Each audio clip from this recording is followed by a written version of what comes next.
watching Swipe. Coming up on the show this week, sports innovation. We take a look at the gear giving Paralympians the edge. Touch, the tech that could transform surgery. And Holy Lara Croft, the Tomb Raider teams up with gods in our games review. Hello and welcome to Swipe. This week we're looking at adaptive sports and the technology that helps disabled people to race, climb, cycle and ski at an elite level. We're at the Snow Centre on the outskirts of London, where Stuart's been taking a look at whether new Paralympic technology can reach recreational sports too.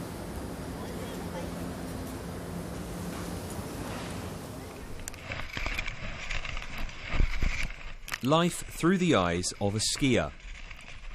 But what if the person skiing can't see? Or what if they can't use their legs or their arms? Technology for the disabled sportsman or woman is evolving, and these inventions made by students at Imperial College London could have an important role to play. This is an area where inventors have to understand the exact needs of the person using their product. The relationship between the engineer, the design team and the athlete is critical here, because everything is so individual, so bespoke, that you need to have that constant dialogue, much in the same way that the F1 driver will have that constant dialogue with the pit team. It's the same for a Paralympic athlete. But these inventions aren't just for when things are going well.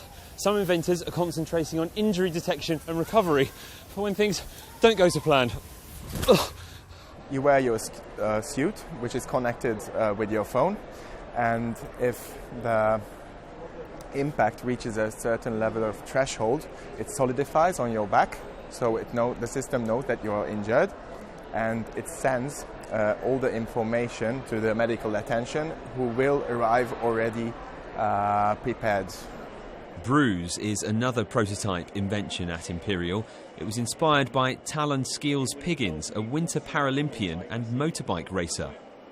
For many disabled athletes, they can't feel certain parts of their body, and if they're in an injury, they have an accident or something and they've damaged themselves, they're unaware, and they can carry on and continue to train, and therefore may compound the injury that they've received unless they go and get it sorted out straight away. Professional athletes are getting involved in the invention process, but will the average person taking part in recreational sports benefit as well? The kind of equipment we've got here today filters all the way through all levels of sport, because it's applicable at every level. So if you want to ski well, you're going to need the right sort of equipment. So the technology that's developed for the elite athlete always makes its way down to the grassroots athlete, which is fantastic. As with most things, the developments being made for professionals should trickle down to help everyone else. The items being developed now could help everyone in sport in the future, whatever their level. Stuart Duggan, Sky News. Well, the gentleman you saw at the end of Stuart's piece there was none other than Paralympic skier Tim Farr. And Tim joins us now with his sit ski. Hello, Tim. Now, talk me through what we've got here. So this is my sit ski. It's a bit of equipment that I use to get around the mountain and to enable me to ski. We start off with just a normal ski, same as anyone else would be on, and the same with the binding. And then the sit ski itself is a frame. The mechanism moves up and down with the suspension. It's just a normal motorbike suspension, which we can dial in to help absorb all the suspension. Really custom seat, really snug fit. It looks like a snug fit. Do you feel quite protected in that? Yeah, so the seat's custom made to be as tight a fit as possible, so we can have responsive and get the turns in as quick as possible. The fairing itself protects us from the weather, crashes, gates, and also a little bit from the wall. And what about the poles and the gloves here? So the poles, they're just little poles with the skis on. We call them outriggers. When I'm skiing, I flip them down. When I'm wanting to get up after a little fall or to help me push along on the flats, I just push them back up. Do you get cold? Do you get cold in here? I do get cold. We're in the mountains, but I wear the right protection to keep it. I suppose you get used to it, because you got to Paralympic level after training following an accident in which you broke your back. Yeah, I broke my back 10 years ago in a skiing accident and was back on snow within a year with backup trust. I just love skiing, I love being in the mountains, and I never wanted to kind of give that up. Okay, now going forward, in terms of technology, what kind of tech do you want to see and want to use? There's a lot of money being invested into sit skiing at the moment, and just adaptive skiing as a whole, and I think it can really revolutionise skiing. I think we're going to see more accessible and easier sit skis to ski, safer to ride, so they're accessible to everyone. And hopefully they'll be going faster, so you can put less risk in, but getting more gain in a race line, and that will filter down, so you've got more accessible and safer systems. So much about speed as well. Well, look, I don't want to hold you up. Better let you go. Tim Farr, Paralympic skier, thanks for joining us.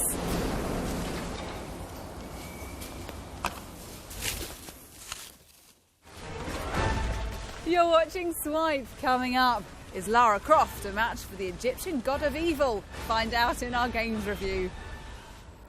But first, here's a roundup of some of this week's other tech news. Scientists at Bristol University have used ultrasound to create virtual 3D shapes that can be felt in mid-air. The touch, or haptic, technology works by emitting sound pressure waves. It could enable surgeons to explore a CT scan in the same way, meaning they could feel a tumour, for example. If you're into your wearables, this might be the ultimate for sports performance feedback. British designers at Cambridge Consultants have been showing off ExiFlex, fabric with fibre optic motion sensors to monitor your movements. The makers say the tech can be used in coaching to perfect a tennis serve, for example, or to help patients recover from injury. 2014 was the year of the selfie on Twitter. The site's released findings showing Ellen DeGeneres' Oscars tweet was the most retweeted post ever. In fact, the word selfie has been mentioned more than 92 million times on Twitter since January. That's a 500% increase on 2013. Now, if you're stuck for Christmas present inspiration for your favourite gaming geeks, here's Ross with a few suggestions.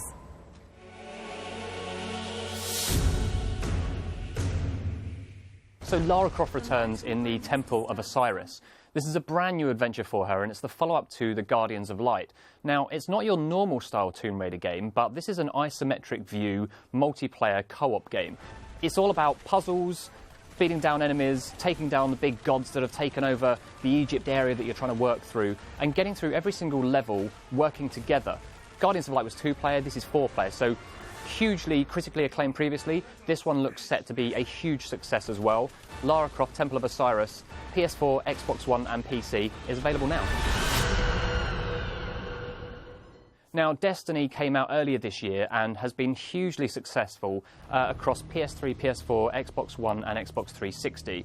If you purchase the Season Pass at launch, you'll get this free, but if not, the expansion is out now and offers new missions, new story modes, new raids, everything that you will want to continue your journey.